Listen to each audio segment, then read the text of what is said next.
Bien, buenos días. De nuevo es un gusto estar en Cartagena y sobre todo en este magnífico evento que en estos 14 años hemos visto cómo ha ido llegando a la adolescencia y hoy se comporta casi como un adulto en excelencia. Felicitaciones a sus organizadores. Vamos a hablar de oxigenoterapia en el niño. Sin antes permitirme invitarlos al 11º Congreso Colombiano de Neumología Pediátrica. Va a ser del 30 a 31 de mayo y 1 de junio. Vamos a tener en este congreso a celebridades en el mundo de tos persistente en niños, asma en pediatría. Vamos a hablar sobre fibrosis quística. Vamos a hablar de temas de la neumología pediátrica que incluyen o que incumben al médico general y al pediatra. Para este año tendremos un cambio en la modalidad del congreso y es que no vamos a tener muchas conferencias con muchos salones, pero sí vamos a tener un gran salón con plenarias y discusiones a imagen y semejanza de lo que estamos viendo en este simposio. Están cordialmente invitados. Mañana tendremos la oportunidad de rifar 5 inscripciones a nuestro evento. Para cualquier información pueden acceder a la página web de la Asociación Colombiana de Neumología Pediátrica, www.neumopediatriacolombia.com. Bien, iniciando entonces con el tema de oxigenoterapia. El objetivo que nos planteamos con el suministro de oxígeno medicinal a los niños es el de corregir la hipoxemia en los niños, reducir el trabajo respiratorio y disminuir el trabajo cardíaco. Existen varios tipos de hipoxemia. Hipoxemia hipoxémica, que es el paciente que tiene una atmósfera baja en oxígeno, un paciente que tenga hipoventilación, alteración en el sistema ventilación-perfusión, problemas en la difusión de oxígeno a nivel de la membrana alvéolo capilar y pacientes con cortocircuito arteriovenoso. Pacientes con hipoxia por deficiencia de hemoglobina, hipoxia por isquemia e hipoxia de tipo anoxia histotóxica, que es la intoxicación por cianuro. Esos son los 4 tipos más considerados o más nombrados de hipoxia en los niños. Y entonces, a la hora de suministrar oxígeno medicinalmente, desde el punto de vista como una medicina o como un fármaco, tenemos 2 formas de entregarlo, que son los sistemas de alto y bajo flujo. Con respecto a los sistemas de bajo flujo, debemos tener en cuenta que estos sistemas aportan parcialmente oxígeno, parcialmente contribuyen a la atmósfera que el paciente va a respirar. O sea que el paciente tiene que incluir parte del aire ambiente para completar la atmósfera que está respirando. Estos sistemas, no por decir bajo flujo, significa que no pueden entregar altas concentraciones de oxígeno. Un sistema de bajo flujo puede entregar entre el 21 y el 90%. ¿De qué depende esta concentración de oxígeno o esta FiO2? Depende del tamaño del reservorio, ya vamos a ver de qué se trata, del patrón ventilatorio del paciente y del flujo de oxígeno que yo entregue. Estos son los sistemas de bajo flujo, el catéter nasofaríngeo, la cánula nasal, que es el sistema más utilizado, más eficiente y al cual siempre deberíamos recurrir en primera instancia en pediatría. Las mascarillas, que ya vamos a ver de qué se trata o qué consideraciones hay que tener al respecto, la cámara cefálica y las tiendas de oxígeno que ya prácticamente no se utilizan. Recuerden entonces que cuando nosotros respiramos, en el ciclo respiratorio, recuerden la relación inspiración-expiración. Las 2/3 partes del tiempo que nos gastamos en una inspiración-expiración, las 2/3 partes lo ocupan la expiración y 1/3 parte la inspiración. Solo que al final de la expiración, la velocidad del aire que estamos expirando es lenta. O sea, lo que termina de salir, sale a una velocidad lenta. Quiere decir entonces que el paciente expira inicialmente a una velocidad muy rápida y llena estas cavidades con CO2. Al paciente inspirar, llena estas cavidades con oxígeno, pero recuerden que la última parte de la expiración fue lenta. Eso lo debemos tener en cuenta ahora para que cuando hablemos de oxigenoterapia debemos considerar cómo se llenan las cavidades. Y debemos tener consideraciones con respecto a la diferencia entre el reservorio natural de un adulto y el reservorio natural de un niño. Un niño, si yo le coloco oxígeno suplementario, un niño va a llenar mucho más rápido este reservorio que un adulto. Entonces, por ejemplo, cánula nasal. Con respecto a cánula nasal, fíjense que en los niños con litrajes entre medio y 2 litros por minuto podemos llegar a tener FiO2 o concentraciones de oxígeno del 28 al 36%, cuando para un adulto llegar a un porcentaje o a una FiO2 parecida requiere de 3 litros por minuto.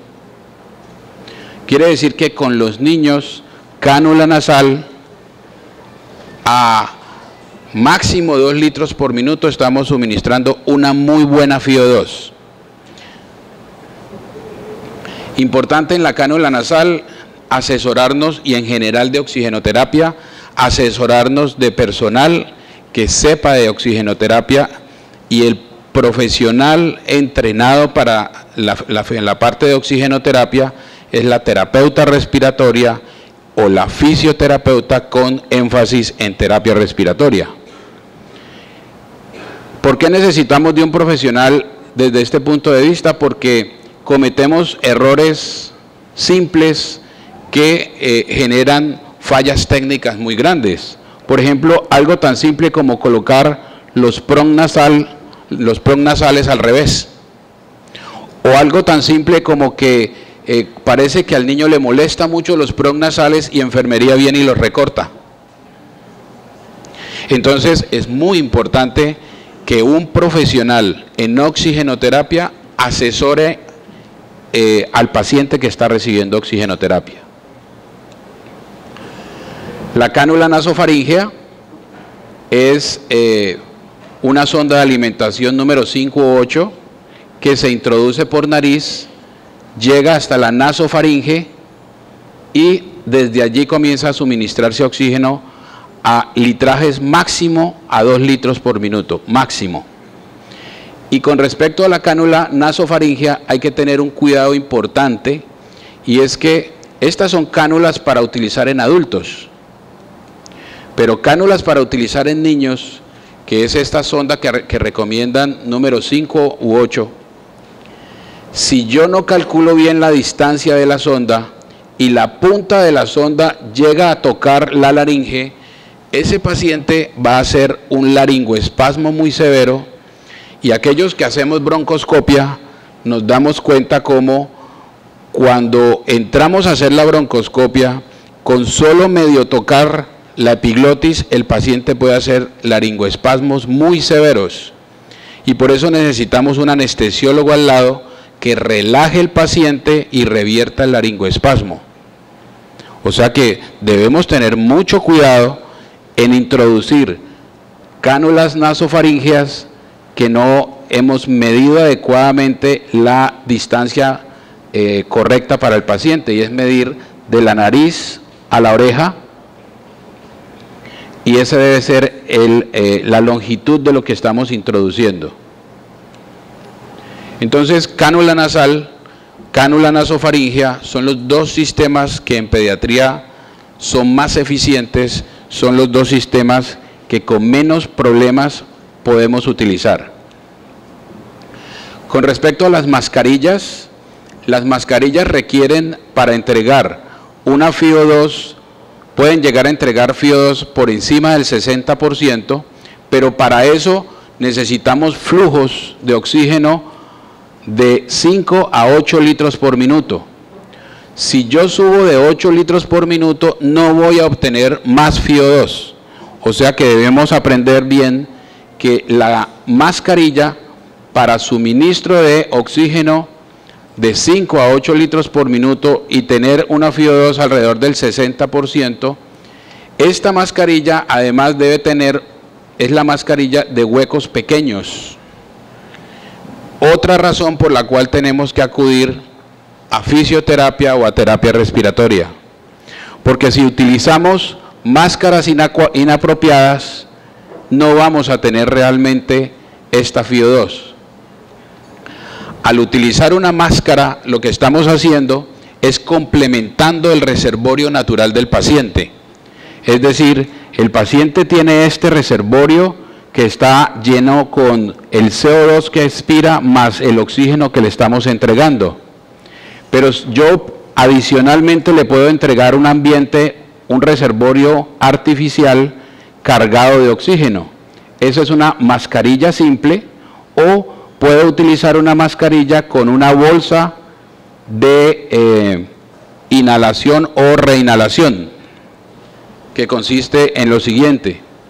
La mascarilla con reservorio, las hay de reinhalación parcial y de no reinhalación. Se utilizan mascarillas para esto que tienen orificios con válvulas que permiten, en este caso, permiten la salida del CO2 de la mascarilla, pero en este caso hay entrada y salida de aire, o sea que el paciente está inhalando parte del oxígeno que le entrego aquí y parte del aire ambiente que está entrando por este orificio. En la máscara con bolsa de no reinhalación, el paciente solo inhala lo que yo le entrego, que es oxígeno al 100%, y el CO2 está saliendo por estos orificios. Las mascarillas con reservorio entonces pueden aportar FiO2 del 70 al 80%, requieren flujos de 8 a 12 litros por minuto.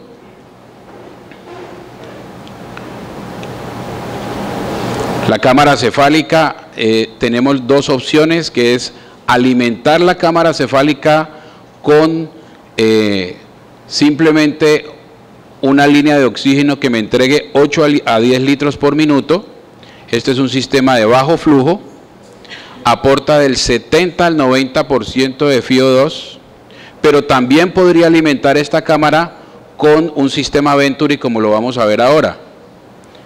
El sistema Venturi me entrega un alto flujo y puedo utilizar cualquiera de las dos opciones de acuerdo a las condiciones del paciente, pero bien importante cuando utilizamos cámaras cefálicas que sean cámaras cefálicas, no corporales.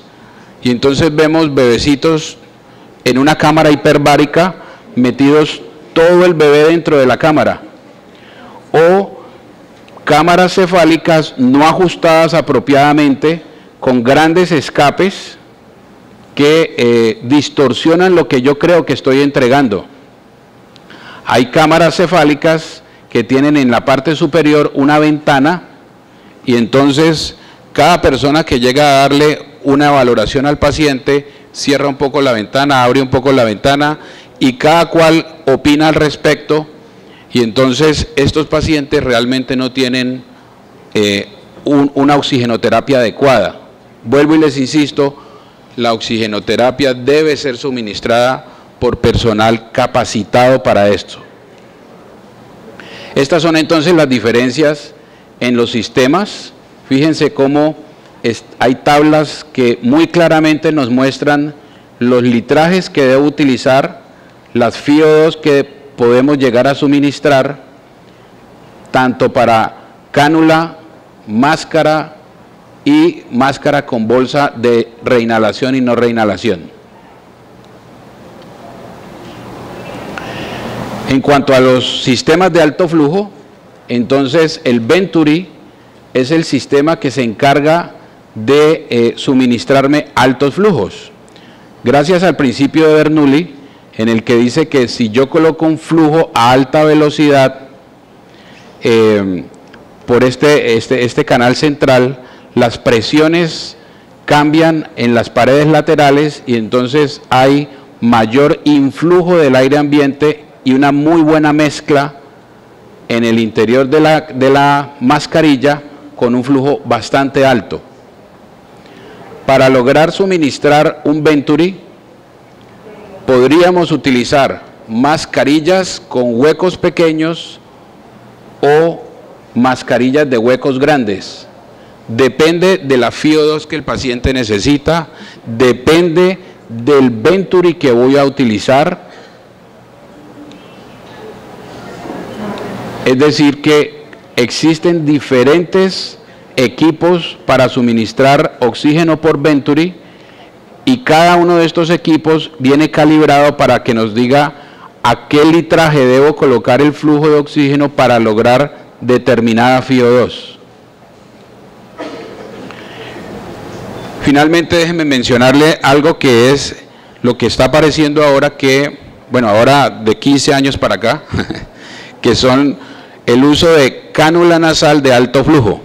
Pero realmente en nuestro país, de unos 5 años para acá, hemos visto la aparición de estos sistemas. Los sistemas de cánula nasal de alto flujo son sistemas que utilizan flujos de 20 a 60 litros por minuto. Son sistemas que logran entregar una muy buena FiO2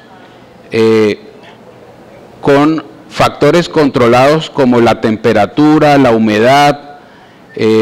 Hace que pacientes que están en cuidado intensivo, que ya no están severos, que algunos de ellos están utilizando ventilación mecánica invasiva o no invasiva, pero el paciente ya no está en un estadio severo, y que ese paciente comienza uno a considerar si lo puede pasar a un tipo de sistema diferente como un CPAP. Este sistema de cánula nasal de alto flujo tiene como una de sus ventajas que genera algo de presión positiva al final de la expiración y entonces hace que los pacientes tengan cierto reclutamiento alveolar y disminuye el riesgo de atelectasias.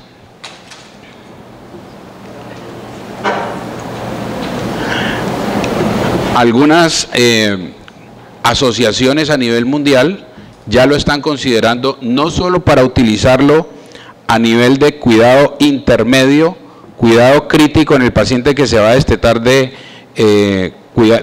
ventilación mecánica invasiva, sino que ya lo están considerando para el uso de pacientes que están en estadios moderados en urgencias.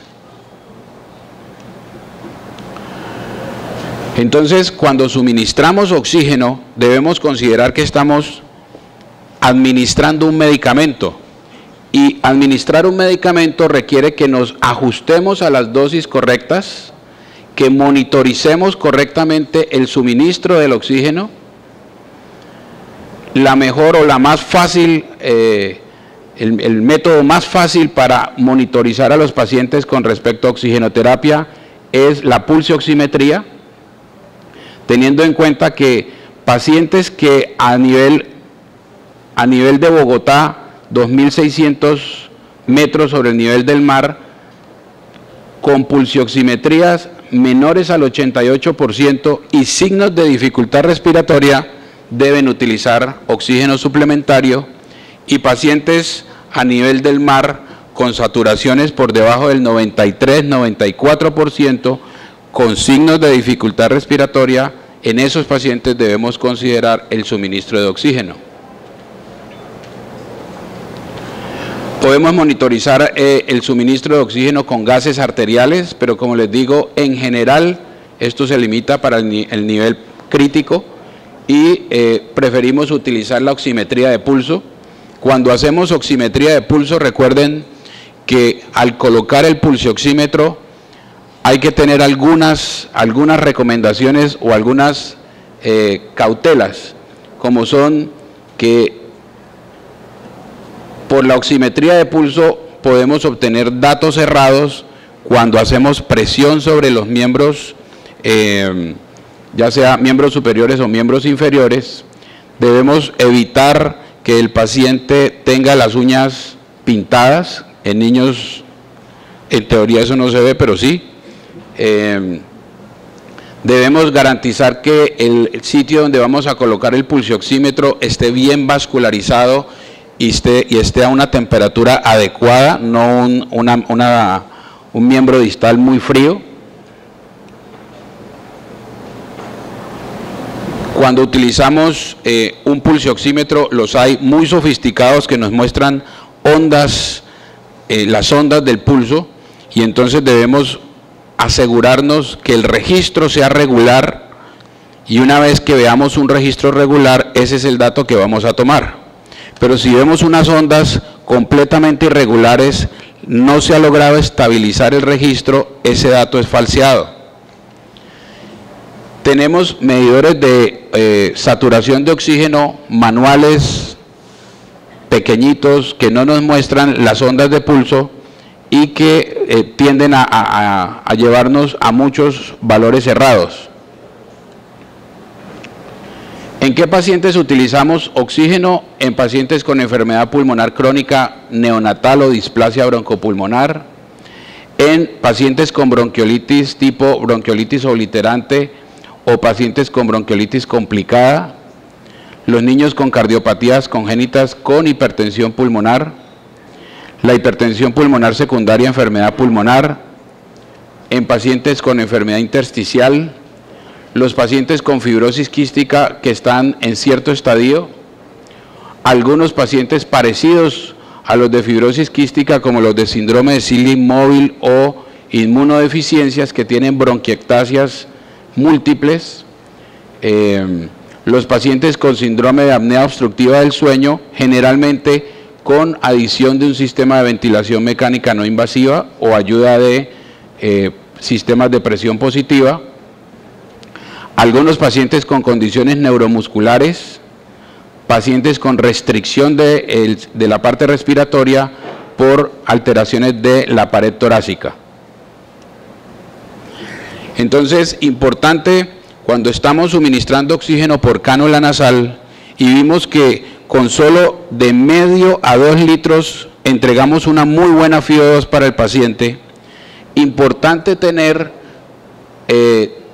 medidores del oxígeno, manómetros adecuados, no manómetros que nos miden el oxígeno de 0 a 1 en un pedacito y no sabemos cuando el paciente está en 0,25, en 0,5 o en 1.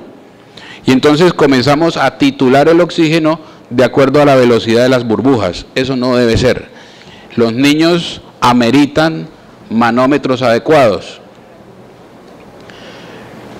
Para niños que reciben oxígeno en casa tenemos la posibilidad de utilizar o formularles oxígeno en balas de oxígeno o concentradores de oxígeno.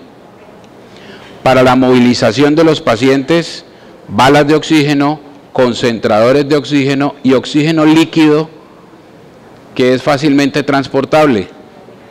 Estas son las diferencias entre estos sistemas, unos más caros, otros más fáciles de llevar, pero depende realmente mucho del recurso del paciente o del recurso o de la aceptación de la EPS a la cual le hemos solicitado el sistema de oxígeno ambulatorio.